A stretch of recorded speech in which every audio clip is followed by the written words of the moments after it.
सासू माँ ने अपनी बहू से बोला, बहू, तुमने कमरे में एसी चलती छोड़ दी और बाहर घूम रही हो, क्या बिल नहीं आएगा? तुम लोगों को बिल भरना पड़ता, तब पता चलता, तब सब कुछ वक्त पर बंद होता। अभी तो ससुर जी बिल भरते हैं, ना तो क्यों बिजली के बिल की चिंता क्यों करोगी? बहू चुपचाप कमरे में एसी बंद करने के लिए चली गई। पति को लगा कि कहीं नई नवेली पत्नी को माँ की बातों का बुरा ना लग जाए, इसलिए वह उसके पीछे पीछे गया और उससे बोला, माँ की बातों का बुरा मत मनाना। इस पर बहू ने बोला, अरे इसमें बुरा मनाने वाली कौन सी बात है? मेरे मायके में भी जब भी हम इस तरह से पंखा या एसी चलाकर घूमते थे तो मेरी मम्मी भी यही सोचती थी कि तुम लोगों को बिल भरना पड़ता, तब पता चलता। अभी तो पापा बिल भरते हैं, इसलिए तुम लोग मज़े करते हो और किसी चीज़ का ध्यान नहीं रखते। और यही बात यहाँ मम्मी ने बोली, गलती तो हमारी है कि हम लापरवाही करते हैं। पति बहुत खुश हुआ कि चलो मेरी पत्नी काफ़ी समझदार है। सासू माँ भी कमरे के बाहर खड़ी होकर पति पत्नी की बातें सुन रही थी, क्योंकि उन्हें भी लगा था कहीं उनकी बातों का बुरा मानकर कहीं उनकी बहू उनके बेटे को उनके खिलाफ भड़का ही ना दे।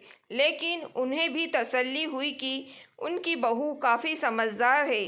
इसी तरह एक दिन सासू माँ ने काफ़ी देर से फ़ोन पर बातें कर रही थी और उनका खाना ठंडा हो रहा था।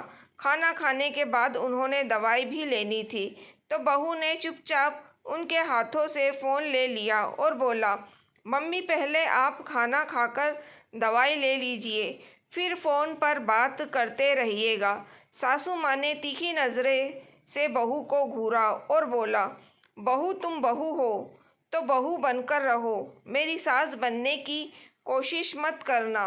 हिम्मत कैसे हुई तुम्हारी मेरे हाथों से मोबाइल लेने की?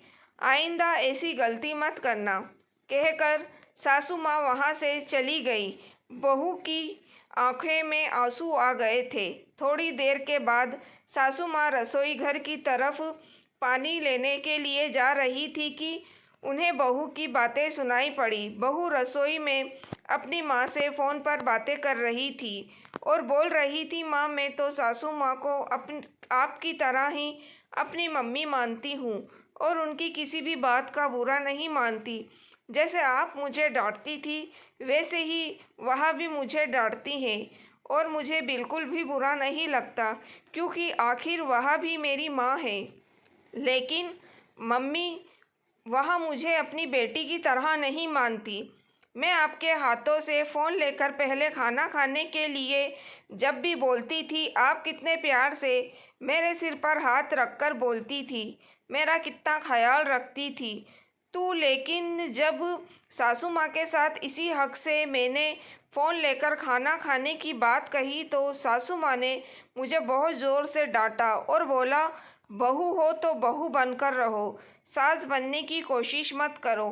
मम्मी मैं तो बस इतना चाहती थी कि वह वक्त पर दवाई ले ले। लेकिन मम्मी आज मुझे समझ में आ गया, बहू चाहे कितनी भी कोशिश कर ले सास ससुर को माँ बाप मनाने की, लेकिन सास ससुर कभी भी बहू के बेटी जैसा प्यार और हक नहीं दे सकते, बल्कि वह हमेशा उसे एक बाहरी सदस्य ही समझेंगे।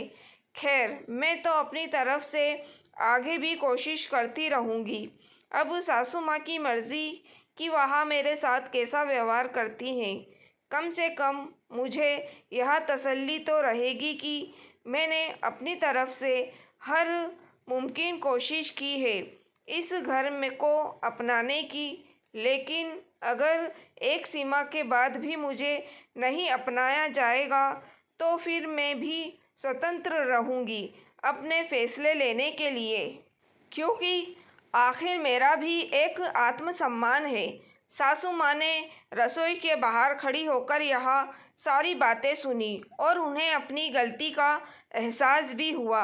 उन्हें समझ में आ गया कि यदि रिश्तों को बचाकर रखना है तो अपने व्यवहार में सुधार लाना पड़ेगा और बहू को उस घर की बहू होने का सम्मान देना पड़ेगा, क्योंकि रिश्ते दोनों तरफ से चलते हैं।